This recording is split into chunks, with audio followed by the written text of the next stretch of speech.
Good morning, everybody.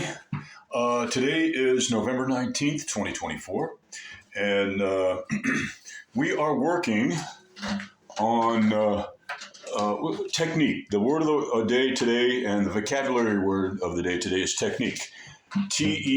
Let's sound it out, Technique. Did you hear me falter? Let's do that again. Technique, Technique.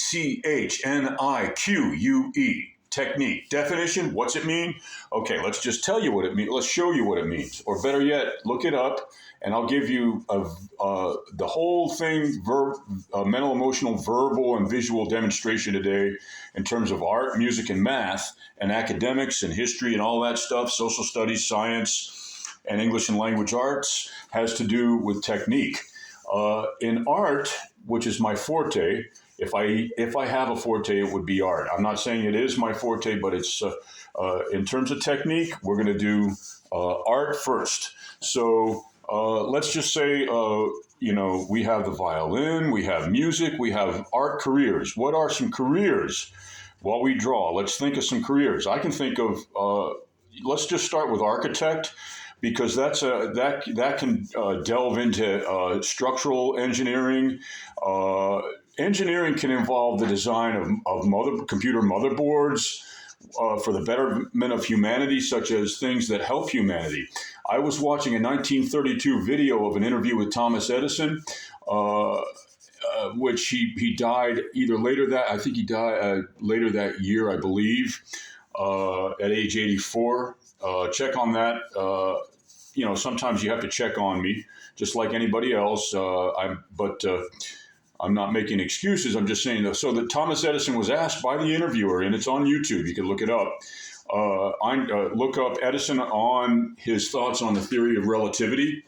And his answer when he was asked, what do you think of Einstein and the theory of relativity? What do you think of that? He said, well, I don't understand it rightly, but something like that.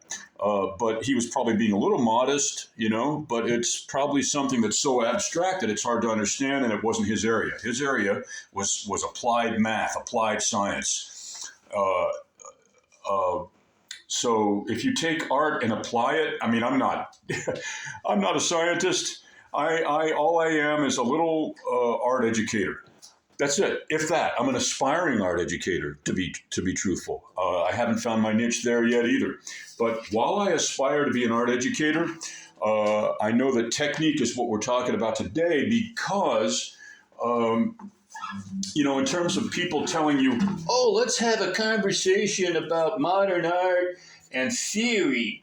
And it's like, no, you're trying to help kids to be able to make it in the world. And you can take your theory and put it somewhere right now and come back to it later. Sure, it's interesting and it's nice and it can be very entertaining to have at art shows to have what you might call politically correct art discussions about the difference between modern art and what you would call figurative art. I am doing figurative today, and I understand the importance of modern art. I went to craft school Penland in Asheville, North Carolina, and studied under Marianne Zotto, who understood, according to her work. I never really spoke much to her, but when I saw her introduction to her class, which they do a slide introduction at the beginning, and you can change. I had been roped into doing a bookmaking craft class. I said, get me out of here. I said, please, Miss Otto, take me as a student. She said, no problem. So apparently it's policy. They show you can switch around before you decide which studio you want to be in at Penland School of Crafts. And craft or not, she was an artist. I hope she's still around. I haven't heard of her. I moved out of her hometown, one of her hometowns, to New York, and I haven't been in touch. That I never really was. But she did surrealism. No one likes to be categorized, and she probably resents it. I never really spoke to her too much, and there's a reason for that.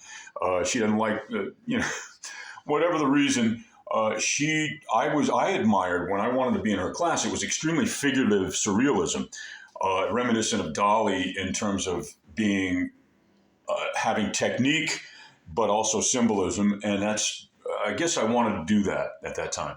So, but then I found out that she delves into completely abstract, conceptual color application on the surface of canvas or whatever you might have. I also studied under sculptural painter Lillian Burwell in Washington, D.C. intensely for a month for school credit at Winston-Salem State University before it was part of the university system, which now it's University of North Carolina, Winston-Salem State. And got 6 credit hours to just live in her studio, work, help her out, assist in her studio, and accept extreme workloads of fixing paintings and working. And she sent me to classes in Alexandria, Virginia, which involved anatomy and live models who were unclad. And still life, that I don't think we got into that, but I'm always, I'm not about doing nudes, except for anatomical improvement and study. And really not even that. You can figure out how to do all that with people being clothed and clad. We call it clad or unclad, draped or undraped. Okay, enough talk. Everybody have a great Tuesday, November 19th, 2024.